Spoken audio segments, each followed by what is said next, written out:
RC from the Mountaintop Joiner Shop here. I've been working in my shop this afternoon, flattening boards by hand. It's kind of hot in here. It's kind of got me a little bit grumpy. But the thing is, it occurred to me that there are probably people out there who would like to know more about flattening boards by hand. And so what I thought I would do is kind of give you the lay of the land in my shop, explain what my situation is, so you can see why it is that I flatten boards by hand. And then I'll actually demonstrate doing so you can maybe pick up some tips for how to do that a little bit more efficiently. So stick around, we'll set the grumpiness aside and get to work. All right, so here I am in my garage shop here, and this is what I'm working on. This is my Bargueño desk build I've been working on for well over a year. And what I'm doing today is putting some backboards on it. So I was going to do some shiplap cherry backboards on that. So I'm over here at the bench flattening some boards by hand. And that begs the question, why am I flattening boards by hand? You must be thinking, well, what's wrong with this guy? So I do have a thickness planer. It's right here. It's the trusty DeWalt DW735 that you see so much of in the world. It's pretty reliable, and it's a good machine and one of the few machines I own. So I started out as kind of a hand tool enthusiast, and so part of it was just kind of the romance of working with hand tools and hand planes. But now that I've become more of a professional furniture maker, and I started doing it for money a little bit more, it became clear that it would be a good idea to get a jointer to flatten my boards with. But I don't really want to get a 6-inch joiner, then have to sell that, and then get a 9-inch joiner or 12-inch jointer. What I'd really like to do is to get the last machine first, which is to say, to get a machine that is going to meet my needs for the rest of my life and not have to buy another one. So I'd really like to get a joiner planer combo that's at least 12 inches wide with a helical head. And it turns out that those are really expensive. So I just kind of bide my time by flattening boards by hand. So what I tend to do is get one side flat, and then here's a little stack right here, in fact.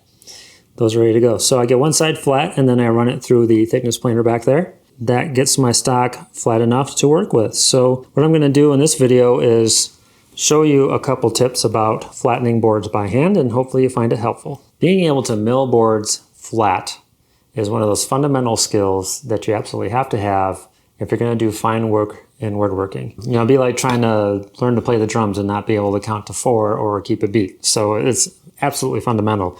Really shy of cutting your stuff to rough size. So speaking of cutting things to rough size, I have done that with all these boards that I'm going to be flattening today. These are all near the length and width that they're going to be in my final project. And there's 2 reasons for that. It's much easier to flatten a board by hand that is smaller than a larger one. It's way less work and it's way less frustration. Also, if you were to flatten a very large board and then run that through the thickness planer and then cut it to rough size, you very well may be releasing some internal tensions in the wood that will cause it to warp again or bow or whatever. The wood will move again after you cut it to rough size, which would mean that you will need to flatten it by hand again.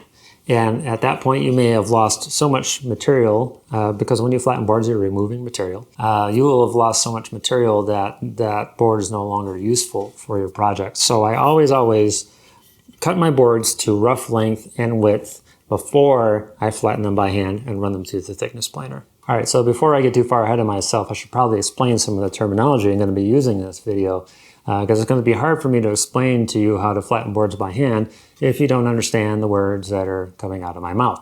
So I'm going to talk about the many ways that your boards can be messed up first, and then we'll get down to business. So when you have a curve in the kind of the end profile of your board like that, that is what we call a cup. A cup isn't when you have a curve along the length of your board. That's actually a bow.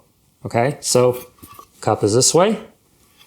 Bowing is that way. And then one of the other ways your boards can be messed up that you'll encounter quite a lot is twist. So that's when one end of your board is tilted one way and the other end of your board is tilted the other way. And you might even be able to see this board. I can see visually that this one has some twist to it, quite a bit of it actually. Another term you may encounter a little less often, is still probably good to know, is a little bit of wane. So that's when your board actually curves along this axis, okay? Now that you don't really have to worry about when you're flattening boards by hand or milling boards flat in general. That's the kind of thing when you have a curved edge that you're likely going to be fixing at the bandsaw or table saw with a jointer plane or something like that. So for the purposes of flattening boards, we're really only concerned with an excess of cup, especially twist, and also bowing. So I'm going to show you how to fix those problems right now. So now that you know what some of these terms are, how do you know if you have some cup or some twist or some bow in your board without just, kind of eyeballing it? You really need an accurate way to know if you're there or not. So these are some of the tools you're going to need to know these things. So if you have a little bit of cup in your board, you can, of course, put a straight edge on it. And I have some raking light here, right off camera here. I have a desk lamp that's pointed right down the board. And when I set this straight edge on the board, I can see just a little sliver of daylight underneath the straight edge right here. So a straight edge like this, simple ruler, is a good way to see if you have any cup in your board. When it comes to bow in your board, one of the tools you can use for that is a straight edge. This one here is by Veritas Tools. This is an alloy one. They make steel ones too that are even more fancy pants. But this is more than straight enough and accurate enough for me to know if I have any bow in my board. So I put this on here and see I have a little pivot point right here. So it's a little bit high right there. Over here, it's actually not bowed. So straight edge can help you with that. What about twist? How do you know if you have one side that's twisted one way and one end that's twisted the other? That's what you would use these tools for. These are called winding sticks. Now these I just made from some basic alloy angle iron, and I painted the ends a contrasting color, and I'll put a little B-roll in here so you can kind of see how these work. But truth be told, I don't use winding sticks at all. I actually have a secret weapon to know if my boards are bowed or cupped or have twist in them that doesn't require the use of these tools so much, especially the winding sticks. All right, so I have a problem with winding sticks, and you people are going to hear about them. So here I have the board on my saw bench, and I have my winding sticks in place, and basically the way they work is you put them on the opposite ends of your board, and then you can sight down them from the end and see where your twist is with these contrasting colors.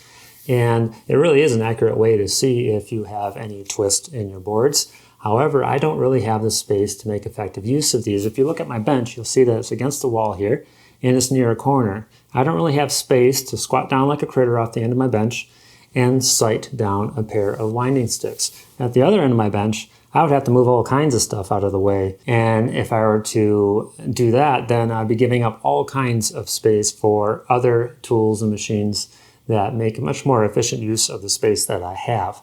So I am not really a fan of winding sticks at all. I mean, I have them, but I don't really use them. All right, so I mentioned that I have a secret weapon that doesn't require me to use a straight edge all that often of either length or winding sticks for that matter, and that is a flat bench.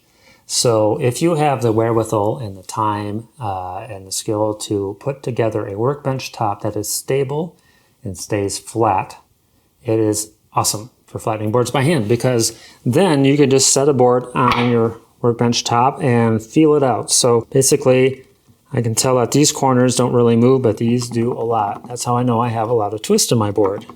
And then I know where I need to remove material in order to flatten this. These two corners are the high corners. So just put them against the planing stop and remove those corners until I am no longer rocking on the bench. If I were to have a bow in a board, let's see if I can find one that does that. Right there. So I have a high spot on this part of the board right here, because when I rock it on my bench, I can find a pivot point right here. And I can see exactly where that pivot point is. So that's how I know I have a high spot right there that I would need to remove with my hand plane.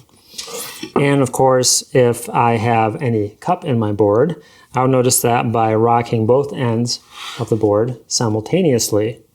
Now, if I've removed all of my twist first and then I rock like this, then I will know if I have some bow in my board. And of course, if I want, because I have raking light here, I can always come with this short straight edge and take a peek down the length of the board. Another question you probably have, and it's a good question, is how flat does my board need to be before I can use it? So I'm going to be flattening one side of a given board, and then I'm going to take the flat side of that board and put it on the bed of my thickness planer. I'm going to run it through the thickness planer, and the thickness planer is going to take the other side of that board and mill it flat and parallel to the first. If You stick a board that is all kinds of twisted through a thickness planer, it's going to come out the other end twisted. So you do need to do some flattening. However, most people would use a joiner to flatten a board and then run it through the thickness planer, because the joiner is really the tool that makes a board flat. That said, a thickness planer actually will remove a little bit of the high spots out of a given board. So if you get it such that the board doesn't have much of a bow to it over its length and doesn't really rock at all when it goes through the bed of the planer, then you're going to get a board that is usable on the other end. So does this thing need to be absolutely dead flat from every angle down to the thousandths of an inch? It does not. But you do want to get close. And hopefully the thickness planer will take care of the rest of it. So I'm going to go ahead and flatten this board here. This one obviously has some twist to it, and my high spots are here and here. Then I'm going to look at the board and see which direction the grain runs. I believe it's Tom Fidgen in one of his books said plane with the points. So if you have cathedral grain in your board, if you look at what side your growth rings are on, then you would plane with the points on the heart side of the board, the heart wood. That's one way you can know which way to plane. Or you can just take a pass with your hand plane and see if the wood tears out or not, or if it planes smooth. And if it does tear out, then you just turn the board around like that. So I have pretty serious rot going on right here, and it appears that my board grain direction runs this way, so I'll give that a whirl. And what I'm going to do is lower these high spots first.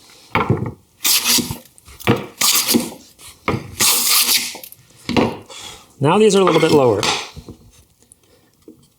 but you'll notice that I can actually rock it right here on this end.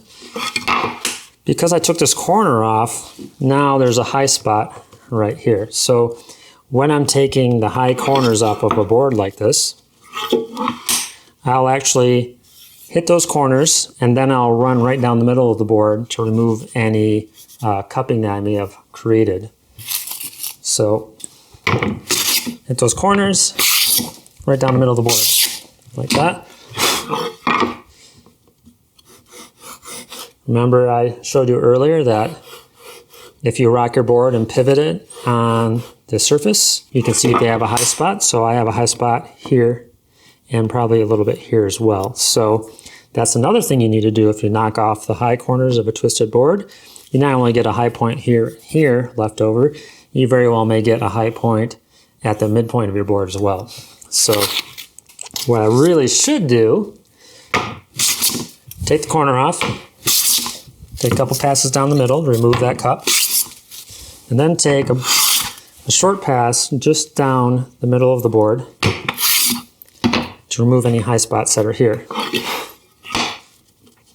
What I'm trying to do is, I still have a high spot here, is basically create a board that is not necessarily perfectly flat, but one that has just the slightest, teeniest, tiniest low area all through the middle of the board. So basically the board is riding on these four corners a little bit when it goes through the thickness planer. Still got some twist.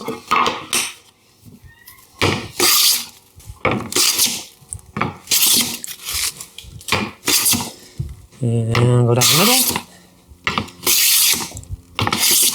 And I'm taking some pretty thick shavings here. If you have the oomph to push the hand plane through to a pretty thick shaving, then you may as well do so, because you will get there much sooner to a flat board. So I'm taking a pretty thick shaving, and yes, I have to push pretty hard, but I feel like getting my board flat faster is less work than pushing my hand plane with a little less effort and getting there slower. Maybe it's just me, I don't know. Still just a little bit of rock here. And you'll notice that when I made that pass, that you heard it taking material off, and then there was a spot where I wasn't really taking material off, and then it was taking material off again. If you really bear down on a board while you're flattening it, if it has any flex to it at all, then you're kind of working against yourself, because I want to remove these high spots. If I bear down really hard and take material out of the middle, then Now I'm just taking a plane shaving all the way across this and not ending up doing any flattening. So be aware of that. Don't just put all your body weight on it. Let it skip across the high points.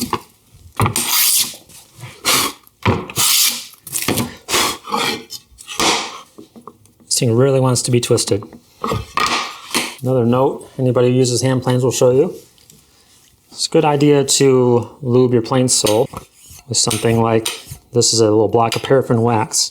I bought a package of like, I don't know, maybe, 4 or 5 of these little paraffin blocks for like $6 or $7 like a decade ago. And look how much paraffin I still have left just on this block. It lasts forever. So that's what I lube my hand plane soles with. But you hear people using stuff like mutton tallow and I don't even know what else. But it does make your hand plane a lot easier to push, and that will save you some effort.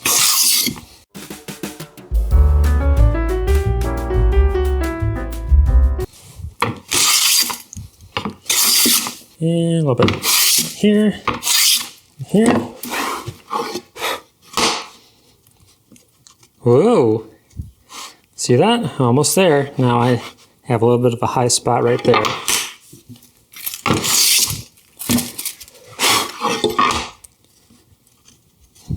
There we go. No rock. Now if I look at the board from the edge here, I can see, pushing down on it, if there's a bow along the length of the board, if there's a space under there, and there really isn't. So you'll notice that I was pushing this way when I was planing. When I flip it over, the direction of the grain that I would plane on this side of the board, if I were doing so, would be that direction. So when I run this through my thickness planer, I'm going to point the arrow back at me. So when the cutters hit this, it's taken off wood in this direction, and I get a nice smooth surface, or as smooth a surface as you can expect to get out of a thickness planer that has straight blades instead of your helical head. That board there is ready to go. So this one had some twist in it, and to recap what I did is I planed across those high spots. Then I removed material down the middle of the board to make sure that I didn't create a cup. And then I removed just a shaving off of each edge of the board to make sure that I didn't create a bow when I was taking off those high corners. So corners, midpoint of the board, edges of the board, check it, and repeat. So that's the way I tend to flatten boards that have a twist in them. Now I'm going to go over to my pile of boards that I need to flatten and see if I have any that are a little more challenging in terms of bow from end to end. I went over to the pile of boards that I had yet to flatten, and none of them had any bow in them. So I went over to my lumber rack and I pulled out board after board after board and sighted down the edge of the board to see if it had any bow in it, and none of them did until I found this one. So I had to look for quite a while to find one that actually had some bow in it. And that brings to mind an important point. It is a good tactic when you're at the lumber dealer to buy wood that's already flat to begin with. If it starts out flat when you buy it, it's more likely to stay that way when you flatten it and cut it into tiny pieces. So look for flat stock to purchase to start with, and you may save yourself quite a bit of work in the long run. So back to our bowed board. So this piece of maple I've already started to work on. When I put it on the bench, I can see there's a little bit of an air gap under there. I can push on it, and it has a little bit of spring. So this definitely has some bow to it. And what I'm going to do is work the hollowed side of the board and flatten it. It's always easier to work the ends of the boards when you're flattening a bow out than it is to try to work the middle of the board, because when I push down on this high spot in the middle to plane it, it's just going to spring against the bench. It's going to move out of the way of my hand plane blade. So that's going to be a pain in the butt to try to remove from this side of the board. It's much easier to remove the high spots that are on the ends from the hollow side of the board. And what I'll do is come to the end and just take a little bit off. The grain's running that way, by the way. So I take a little bit off the end and then right off the end there, and then I back up a little bit more and take a little bit longer shaving, back up a little bit more and take a little bit longer shaving. In so doing, I am removing material from the end here without creating a high spot a quarter of the way along the board. I'm working my way back towards the hollow in the middle of the board. So I can do a little bit of that until I've neared the middle of the board. I'm going to flip around, and then on this board there's actually like a knot, or there's a knot nearby here, in which case I have the grain running off of both ends of the board. Otherwise I would plane way down here at the center. So my grain is actually running out from the center of the board right now. So I'm going to do the same thing at this end of the board.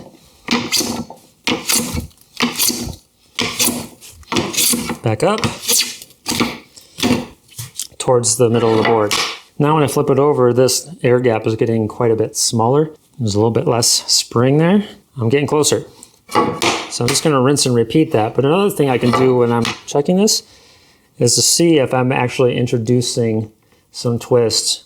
You know, because when I'm taking material off the end of the board here, I might be taking more off of one corner than the other and actually introducing some twist to the board. In fact, I can feel it right here. There's a little bit of rock on these corners, which means these two corners are a little bit high. So in subsequent passes, I'm going to be taking off a little bit more material on these corners. It's like some hard maple, so it takes some doing to push through this. Do the other side. That corner is the high corner.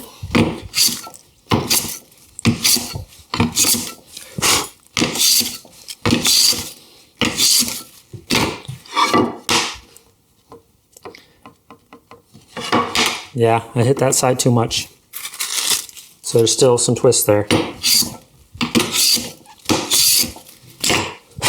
It's getting hot in here. Ooh, getting there. Push down the middle. There's almost no movement here at all. You can hear a tiny bit of it, but for the sake of running it through the thickness planer, I'm in pretty good shape here. So that's how you handle a longer board that has a little bit of bow in its length. Take the ends down until your hollow is no longer there and it's flat to the bench. All right, so this was not intended to be an exhaustive treatment of flattening boards by hand by any means, but hopefully you've gotten something out of this. And I'm going to do one more board just so you can kind of see me speed things along here and not stop so much to explain, and you get a better sense of what that workflow is like. So I purposely went into my stack of boards that I have yet to flatten and found one that is really gnarly. It's got a serious lot of rock to it. Now, ordinarily, I might not even use this board in my project because it's got so much twist in it. I have to remove quite a lot of material. That said, these backboards are actually going to end up being about a centimeter, maybe 12 mil thick in the end, which means they'll be thin enough that I can actually flex them a little bit into place if they still have a little bit of twist to them or whatever. Also, these boards are, this is basically a 4/4 board. So as it sits, it's probably about 18 mil thick. I'm going to be removing close to half of the thickness of this board anyways before I can use it in my project. So even though I have to remove a lot of material to flatten it, I was going to need to remove a lot of material anyways in order to get the thickness that I need for my project. So I'm going to go ahead and try to flatten this crazy twisted board so you can see how that goes. So again, it's pretty obvious where the high spots are. Removing material from the hollow side of the board. It looks like the grain is running this way. So I'm going to go ahead and wax up my plane sole and take a whole lot of material off of this. Wait a minute, where are my high spots again? There and there. All right.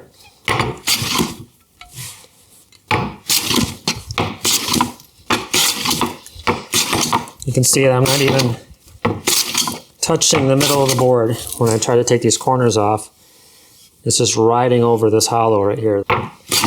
And that's why a joiner plane is so nice to have. The extra length of the sole makes it so it sticks to the high spots that you're trying to plane down instead of following the curve of the board.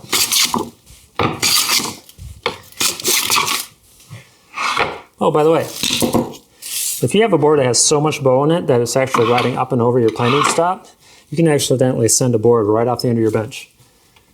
So what I like to do is put a spacer under it. Now, these holes are cut to be right about the same distance apart as my dog holes that my planing stop fits into, like that. Now I have a taller planing stop. You just want to make sure your planing stop's not higher than the end of your board.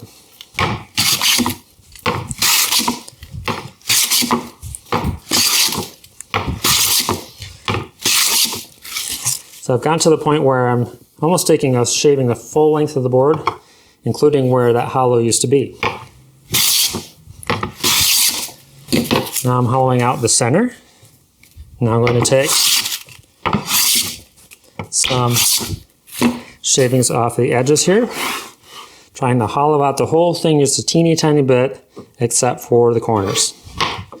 Flip it over. You can see that my rock isn't nearly as bad as it was, but I need to hit it some more.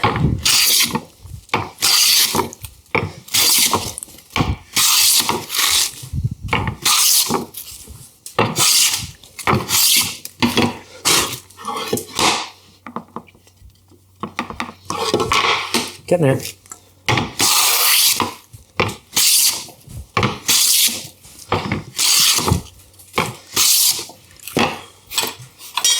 Let's see how bad the cup is here.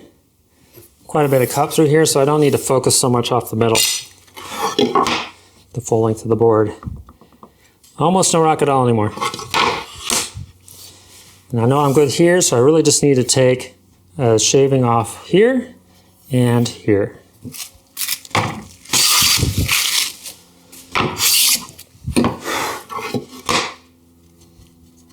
Look at that. Oh. So now I don't have really the rock I did before, but there's clearly a high spot right in here. And I can feel that. I can actually see it. There's plane tracks there.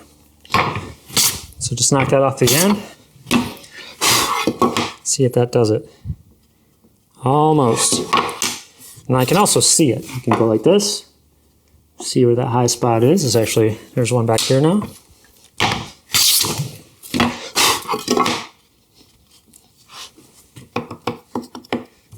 Not really any bow there. There's no daylight underneath the edge of the board. Just the tiniest little twist still. These spots are still just a teeny tiny bit high. So I purposely missed these corners, but I took almost a full length shaving off of each edge. Sometimes I can feel if there's actually like a bit of shaving under there.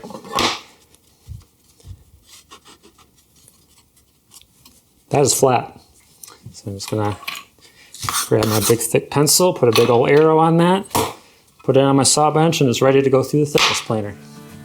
Okay, I'm a little sweaty now. I had to keep the AC unit off while I was filming this, and it's cooking in here now. So, as you can see, flattening boards by hand is a lot like work, I'll be perfectly honest with you.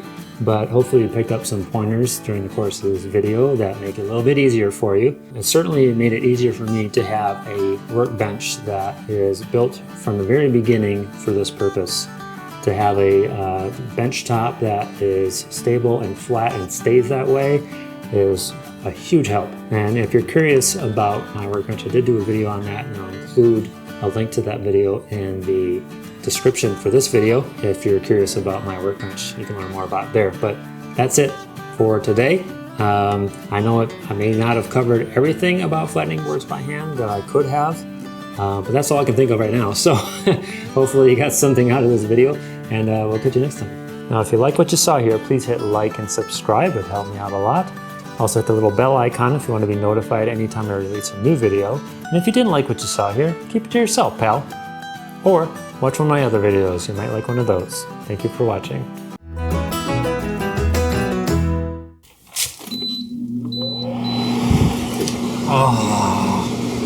Oh, I'm so grateful for modern technology.